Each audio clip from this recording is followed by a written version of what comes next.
This is section 1.2, and we will go down to delete it, which is a little bit more than halfway uh, um, between the beginning and the end of this section. So we were talking about the conspiracy of Orgetorix the Helvetian.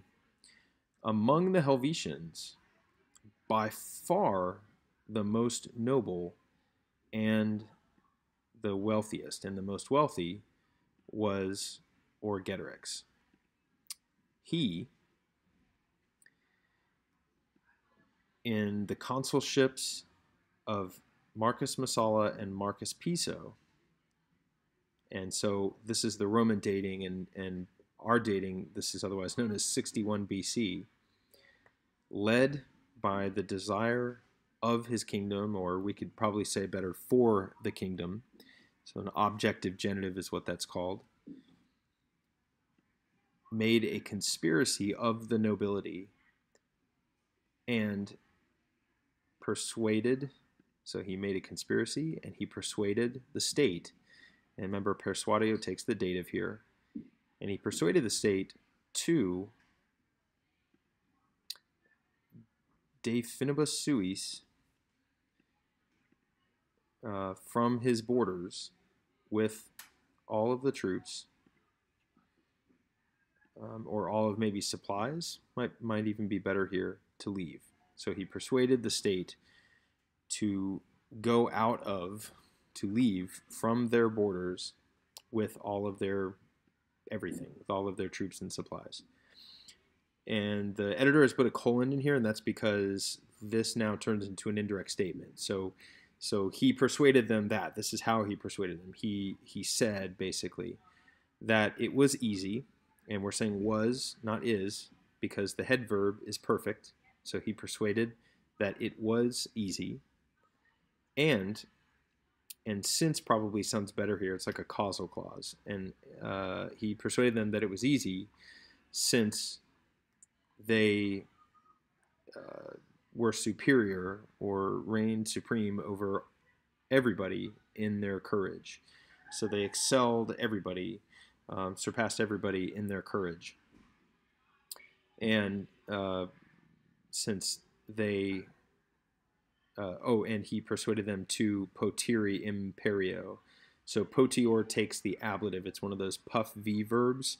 So to get possession of the imperium, the power of all of Gaul. And of course, imperium is a really Roman word. That's definitely not the word that Orgetorix would use, or the frame of thinking that he would use there. But to a Roman audience, that's what makes sense. So the legal authority of all of Gaul. And so hoc here is an ablative of means, basically. By means of this argumentation, he persuaded them. Remember, persuadio takes the dative, so them, his countrymen, more easily of this thing, of this plan. Because on all sides, or everywhere, the Helvetians are contained, they're hemmed in by the nature of their place, of their position. And this is why or how they are contained by the nature of their place. So on una ex parte, so in one part, by the widest, or I guess very wide and very deep Rhine River, Rhenus, which separates or divides the Helvetian plot of land, the Helvetian Ager, the Helvetian encampment, from the Germans.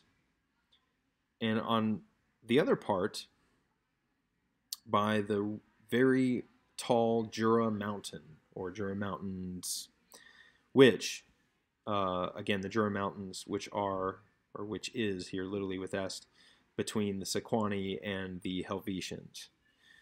So tertia is the third part, right? So we had una parte, altera parte, now we have the third. So on the third part, they're hemmed in by the Lacus Lamanus. So, and this is actually Lake Geneva. So the Lamanus Lake and the Rhodanus River. And the Rhodanus is the Rhone River. which divides our province, our meaning the Romans, what even today is called Provence, from the Helvetians.